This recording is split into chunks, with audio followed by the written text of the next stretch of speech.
Hey, what up guys? In this one, I'm at the links at Spanish Bay. I'm playing the gold tees today, but this round will be featuring my new putter. I got me a counterbalanced Spider Zero Torque putter. Let's get into it. And one thing I will admit, I played so well here last time, I was a little bit nervous playing here again. Come on, miss it. Be right there by that other ball. But I didn't let that get to my head because I was in good company. Right at that bunker on the left. And as I lay up to the left here, I'll try to explain why I bought this putter. And to be honest, there's no reasonable explanation. It's drawing a bit, but hey. I'm a golf gear nut, and I just like trying new things on course and sharing with you my experience. One thing to note is I had no practice with this beforehand. Came across it, but it came across it right to the flag. Okay, we're safely aboard. Here's the first on-course putt, and this one sails by. Oh, sit. I will say throughout the day I did make a lot of comeback putts that went sailing by. This was one example of many. My first use of this was not a 3-putt. Up next, a short par 4, and I think the many times that I played this course still have not figured it out yet. This one I lay up to the right behind the bunker. The first shot's straightforward, however the approach into the green is where it all counts. Gosh darn it. This one I chunked short of the green. And you can't see here, but I'm using the pink bunker club to chip this on, and it goes a little bit long. Well, not that much spin, I guess. Come on. And knowing this green being downhill, I hit this very softly, almost too softly. And I didn't take my time on this next putt, and it goes low. Well, first 3-putt. And a new putter still can't prevent you from 3-putting. This next hole, purely target golf, I just take out my 3 hybrid here and barely get over these traps, but we're in a really good position. This approach to the green ends up being a tad short, but we're still on. Go in the hole. And now we're faced with a really long putt from the Spider ZT. Oh, short. I will say in comparison to my lab putter, I have a lot better distance control with this insert. Oh my. And I tapped this one in for par, and we're looking good. Let me know in the comments what putter you game, and if you're a zero torque believer. I'd like to know. Up next, long par 3. This one flares out to the right, and we end up well short. But this gives me another opportunity to bring out the pink bunker, which I actually really like as a club. This one lands soft even though it's coming out of the rough, and now I have a manageable putt here for par, and the Spider takes care of it. It was right. Coming up next, a long par 4.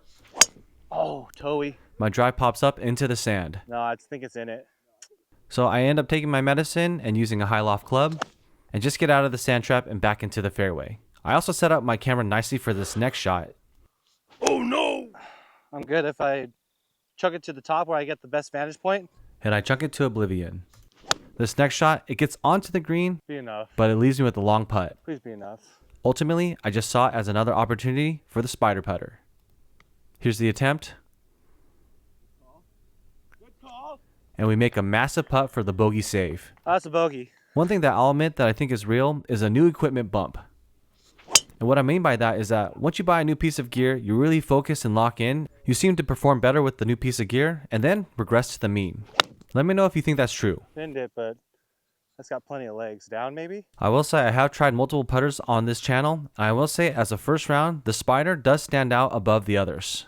Whether or not this continues to be the case, we will see. However, this lag putt was really good and within tap-in distance. Good thing you said something, TJ. I would have sent that. Now we're coming up to the 7th hole here. This is probably my least favorite hole in the course because it's pretty tough. I end up in the trap. It's just really long second. And instead of laying up playing smart, I try to get my hybrid over this lip and I end up in the hazard. You see it? So I'm taking a stroke, dropping, and hitting shot 4. This one ends up being a little bit short. Go. Needs to go. And of course, if a shot is short and I have a lot of green to work with, the bump and run game is coming out. This one ends up being a little bit short as well. I didn't hit your ball, man. So here is the putt for double. I was a little bit aggressive on this and it ends up going by. Pitch straight. And sometimes you got to assert your dominance with the tap in. It was dead straight. Up next, the par 3. Oh, thinned it, but I worked out really well. This one was a little bit thin, but on target. And we're sitting nicely on the green. Here is the long birdie attempt. And once again, impressed with the distance control. This one was barely offline, but an easy tap in par. Hole 9 is also tough. It's a narrow fairway, Fade. and there's trouble left and right. You just have to hit a good tee shot and stay out of trouble. Unfortunately, I did not. Oh, way short. I had this funny lie here. The ball was below my feet. It was in a flyer lie, and it ends up going wide right. But never fear, the pink bunker club is here. This one ends up being a tad strong. But once again, another opportunity for the Spider. Here is the par putt, and this one was terrible and timid. Wow, that was dumb. Hole number 10. Very difficult off the tee. This one looked perfect, Might be good. but it's too far right. Should be good. If this tree wasn't here, I'd be golden. Oh, I had to go around it, of course. don't go into the trap. And this one gets short of the trap, but in the long grass. Can I even like take a swing here? You can't even see my ball, but we're just lucky we're over this trap and we're in the fairway. I mean, not bad. And now we just have a straightforward wedge into the green. Just don't want to be short and on the wrong tier. And I don't know what it is, but if I leave a putt super short on the previous hole, Hit a house. I tend to overcompensate. This one goes sailing by, and I knew right away. But like I was saying earlier, this putter has been bailing me out quite a bit. I end up making the comeback and saving my bogey. Coming up next is a straightforward tee shot. However, everyone knows this green as a turtleback green. The drive is great, although I did pull it to the left.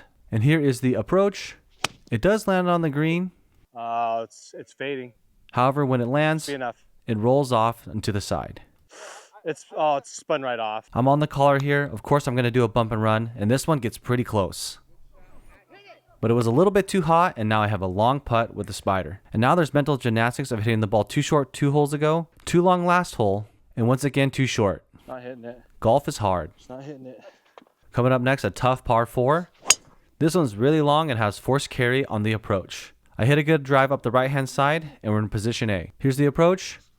This one ends up being a little bit thin, but on target. This one ends up landing a little bit short, and we have a long uphill putt. This putt in particular just didn't have the gas or the read. Whoa. That like broke across so hard. And we're faced with a testy breaking second, and we just ram it home. So at this point, 9 over, I'm ecstatic with my score. But you know me, I don't get too attached. It's not. That's not on the green. This one's going to be a blow up. This par 3 always seems straightforward, Clear for you. but if you miss the green, you're in trouble. Luckily, I was able to get this out with the pink bunker. Okay, I'm out. It did go a little bit long, so we're chipping back. Too short. That was maybe about a foot away from being really good. And once again, a long one here for the Spider. This one's downhill. It goes zooming by. Oh. Here is the double attempt. And we're able to save it. So far, it's been live and die by the Spider, but overall, positive. Hole 14 here is a good one, just a long par 5 downhill. Should be okay. If you have no wind to deal with, it's a pretty straightforward hole. My second shot, I just lay up. I kind of flared it out, Well, that's spinning backwards. but we're safely on the fairway. Here is the approach. This one ends up on the green. Let's hit pure if it's enough. If it's enough. This one ends up actually being too long. Once again, another long putt. Let's check out the results here. Oh yeah, you're right. Good call. Oh, no, I don't know, John. I don't want to mess you up. And I mean, the results on course don't lie.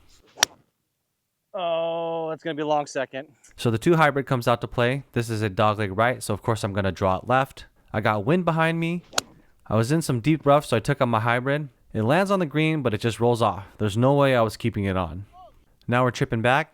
Just want to get onto the putting surface and try to save my par. Down. And I will say, watching this back, I had a lot of variability on my first putts on the greens.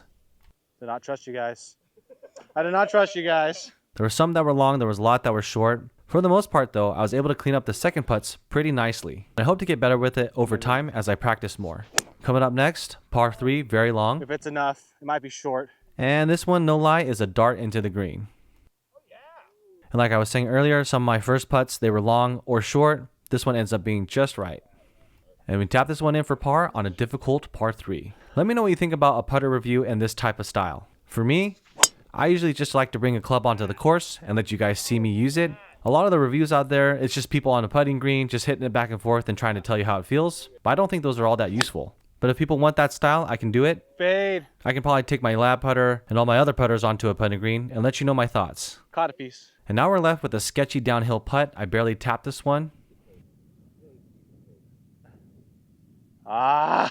So close. That's great. And I will say I put a lot of time in looking at this putt. And I will say a putter can't help a bad read. Or a bad putting stroke for that I matter. think it did. And now we're headed to the 18th hole at 13 over. Hit a good drive here up the right-hand side. Little high, but And we're sitting pretty, but a little bit too far to go for it. And I don't know what it is, but you tend to hit your purest irons when you're just laying up. This one goes a mile. snooze fest. Here is the short approach to the green. This one is a tad heavy, It's got to go. but once again, I have an opportunity to showcase the putter. Stay. And here is a long one for birdie. I was the only one in the group who didn't have a birdie today, and unfortunately, that will still be the case. And once again, I spent a long time agonizing over this putt. Oh no! And that one lips out. It just turned at the very end. I saw it. So overall, end of the day with an 86, which I'm very happy with because I moved back a tee. I'm also very high on this putter, so stick around and you'll see more of it in action. But I hope you guys enjoy that one. Keep chasing, and we'll see you in the next one.